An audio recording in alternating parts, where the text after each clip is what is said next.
Okay, you are not going to believe this one. We are diving into one of the most unexpected, frankly mind-blowing team-ups I have ever seen. We're talking about two women whose names basically defined entire eras. So, what on earth happens when they join forces? It's a wild story. Let's get into it. First up, you've got Monica Lewinsky. Yeah, back in the late 90s, her name was everywhere. She was at the center of a massive political scandal, and at just 24 years old, she became one of the most famous and, let's be honest, publicly trashed people on the entire planet. And then you have Amanda Knox. In 2007, she's a 20-year-old American student. Her whole world just gets completely flipped upside down when she's wrongfully convicted of murder in Italy. It kicked off this insane, years-long legal nightmare that had the whole world watching. So you have these two women, right? Their lives were absolutely taken apart in the public eye for completely different reasons. So the big question, the one we're all thinking is, how in the world do they end up working together? Well, the answer is a project that I guarantee nobody saw coming.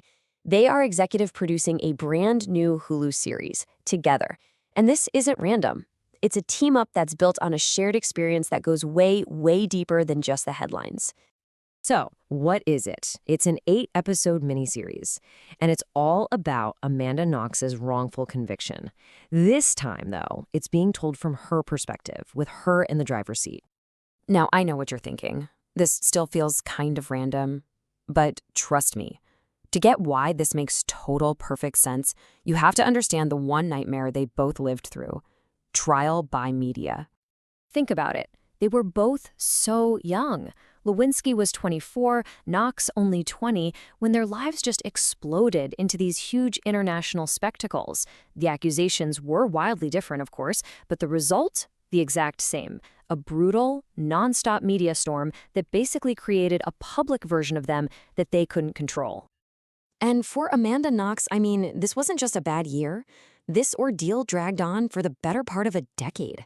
She's first accused in 2007. She spends 4 years in prison for a crime she had nothing to do with. And she isn't completely cleared until 2015. That is 8 years of her life just stolen by a false accusation. Okay, so this is the crucial part. Their connection isn't just about being famous for the wrong reasons. It goes so much deeper. We're talking about a very specific, shared kind of trauma. Monica Lewinsky actually explained it perfectly herself. She said, look, she doesn't know what it's like to be wrongfully put in prison, but she absolutely knows what it feels like to be taken apart piece by the entire world and then have the public put you back together as someone you don't even recognize. Their identities were basically stolen. And this is the moment it all clicked. When Lewinsky talked about meeting Knox for the first time, she said this, I saw a kind of pain in her that I recognized I had felt myself. Wow, that one sentence right there, that feeling of recognition, that's the entire foundation for this whole project. It's powerful stuff.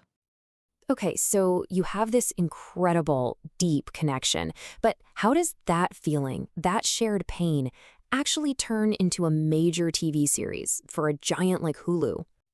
Well, the whole thing was really driven by Monica. She already had a TV deal, so she pitched the idea for a series on Knox's story. The studio president was in, immediately. But here's the most important step. Monica then took that idea and the studio's backing and went directly to Amanda Knox herself. So why would Knox trust her? Well, this is huge. Lewinsky had just been through this same exact thing as a producer on American crime story Impeachment. She knew how hard it is to watch your most painful moments get turned into a TV show. She'd been there. She knew how to navigate it, which made her the perfect person to guide Amanda through it.